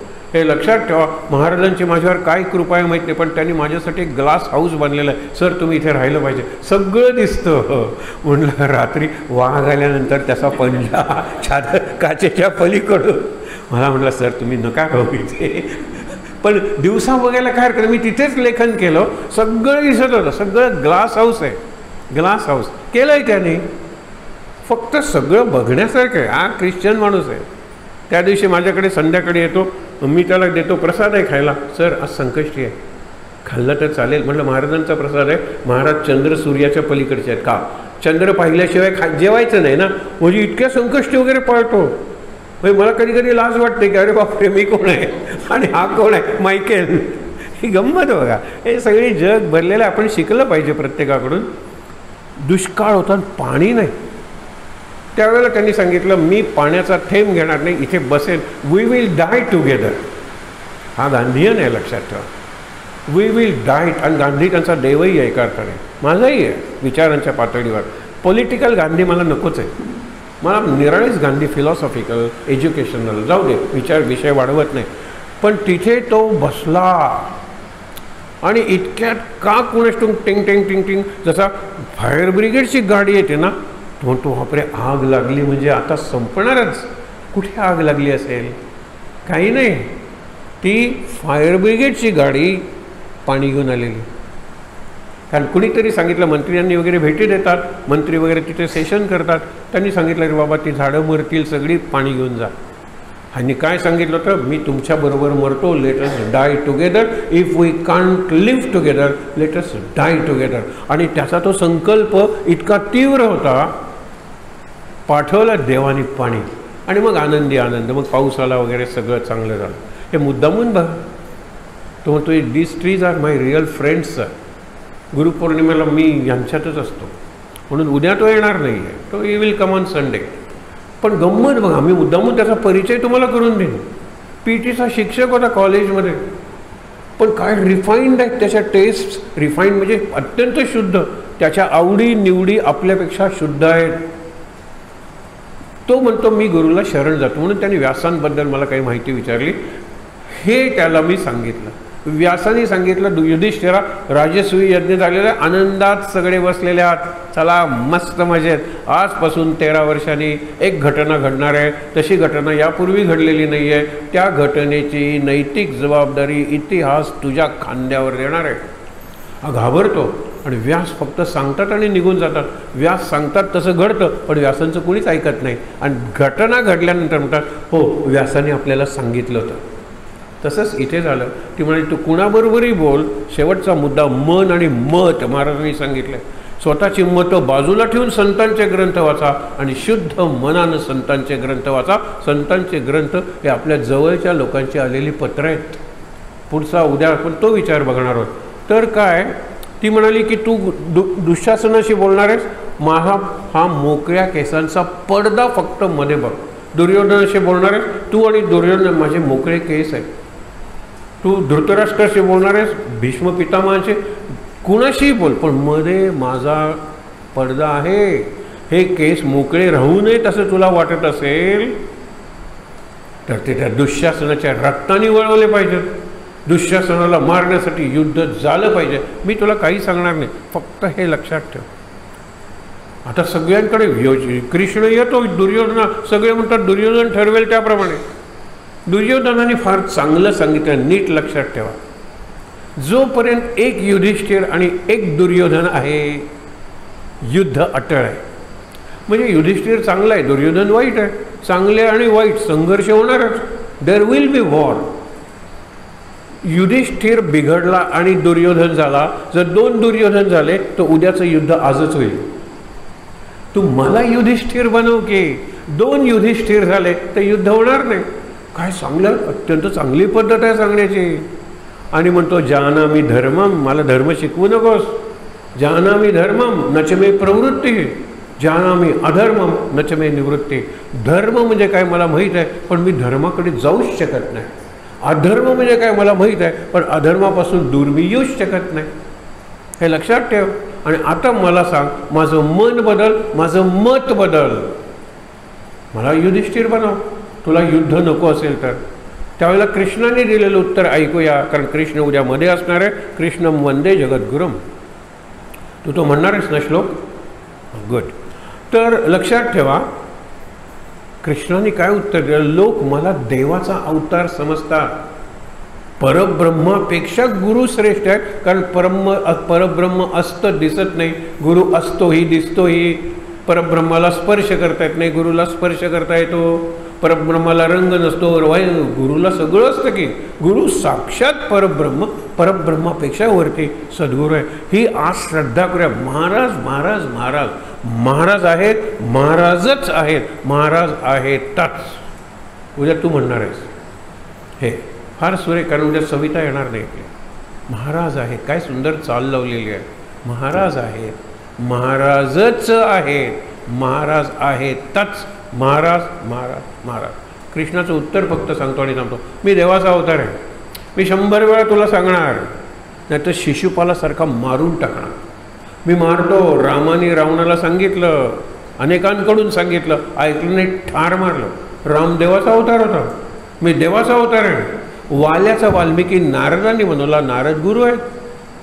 मग तुझं मन आणि मत बदलण्याचं काम गुरु करतो. उद्या ती गुरुपौर्णिमा आहे. मन आणि मत बदलून व्यक्ती बनवण्याचं, व्यक्ती बदलण्याचं काम गुरु करतो. वाल्याचा वाल्मिकी उदाहरण कायम लक्षात ठेवा. मी देवाचा अवतार आहे. 100 वेळा सांगेन, ऐकलं तर ठार मारीन किंवा मारवीन. मारलं ना सगळ्यांना. 100च्या 100 मुलांना गांधारीच्या मारलं. कृष्णाने नाही मारलं. न धरी शस्त्र करे मी. हे लक्षात ठेवा. मन आणि मत शुद्ध मनाने संतांचे ग्रंथ वाचा. आणि आपली मतं बाजूला ठेवून प्रवचन ऐका. तो प्रवचन ऐकताना हे काय सांगतायत, हे ते दुष्टच माणूस होता आणि सर काय चांगलं सांगतायत त्याच्याबद्दल. नका. त्यावेळेला ऐका, नंतर विचार करा ना. त्यावेळेला ऐका, जे सांगतायत ना ते ऐका. प्रवचनच असं नाही, कीर्तन असेल, व्याख्यान असेल, तुम्ही ग्रंथ वाचताय, लेखक तुम्हाला काहीतरी सांगतोय, त्यावेळेला ते मान्य करा आणि नंतर विचार करा. आणि नंतर विचारा, तुम्ही काल सांगितलं ते मला पटलं नाही, विचारा. पण ऐकतानाच जर तुम्ही फेकून दिलं, हे असं कसं असणार आहे, गांधीजी जे खड्डो हे मला सांगितलेलं आहे. तुम्हाला शाळा होते खड्ड्याच्या जवळ आहे शाळा. म्हटलं खड्ड्याच्या जवळ तो गांधी मैदान. म्हटलं गांधी मैदान सांगेत आहे. गेलो, मला त्या स्कूटरवाल्याने नेलं आणि ते शाळेत पोचलो. म्हणलं ह्याला गांधी मैदान का म्हणतात, याच्यावर एकही केस म्हणजे गवत उगवत नाही, खड्डा. मग गांधीजींना हे खड्डा, हे माझा गांधीजींचा अभ्यास, हे माझं गांधीजींचं वर्णन, हा मी गांधीजींना दिलेला न्याय. एकच सांगतो, ज्यावेळेला 2001 आलं त्यावेळेला जगातल्या सगळ्या देशांना विचारलं होतं, मानवाच्या इतिहासात पहिल्या माणसापासून आजपर्यंत तुमच्या दृष्टीने महान मानव कोणता. निरनिराळ्या लोकांनी निरनिराळे सांगितलं. पहिल्या 5 सगळ्या यादीत गांधीजींचं नाव आहे.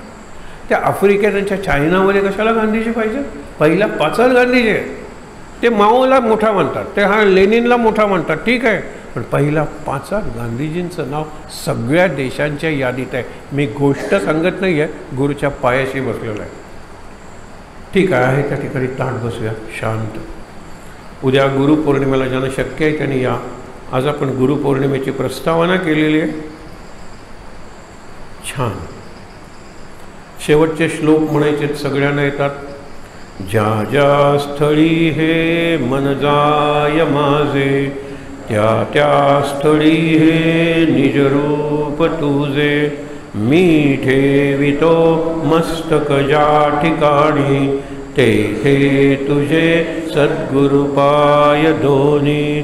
उपासनेला दृढ चाल व्हावे, तू देव संतासी सदाल व्हावे. सत्कर्मयोगे वयघाल व्हावे, सर्वामुखी मंगलबोर व्हावे. सदा सर्वदा योग तुझा घडावा, तुझे कारणी देह माझा पडावा. उपेक्षू नको गुणवंता अनंता, रघुनायका मागणे हेचे आता. जय जय रघुवीर समर्थ. समाधी पाहता समाधान होते, तनु कष्टवी त्यासी आनंद देते. मनी भाविता कामना पूर्ण होती. नमस्कार त्या ब्रह्मचैतन्य मूर्ती सद्गुरुनाथ महाराज की जय. डोळे उघडले नाहीत तरी चालतील, पण शांतीपाठ म्हणण्यापूर्वी आपला जो संकेत आहे तो एक श्लोक म्हणणार आहे संस्कृत. कम संस्कृत सोपा श्लोक आहे, उद्या आपण त्याबद्दल बोलूया. Take it. हां, डोळे उघडलेत तरी चालते.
शांतिपाठ म्हणूया. ओम सहनाववतु सहनौ भुनक्तु सह वीर्यं करवावहै तेजस्विनावधीतमस्तु मा विद्विषावहै. ओम शांति शांति शांति. डोळे बंद. 3दा दीर्घ श्वासोच्छ्वास.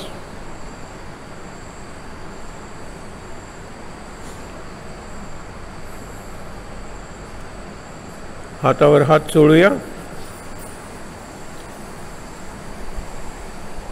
सावकाश डोळे उघडूया. महाराजांचं दर्शन घेऊया. साक्षात परब्रह्म समोर बसलेलं आहे. सुंदर भव्य प्रतिमा आहे महाराजांची. महाराजांचं दर्शन घेऊया. इथे जमलेल्या सर्वांना नमस्कार करूया. शांत आनंद.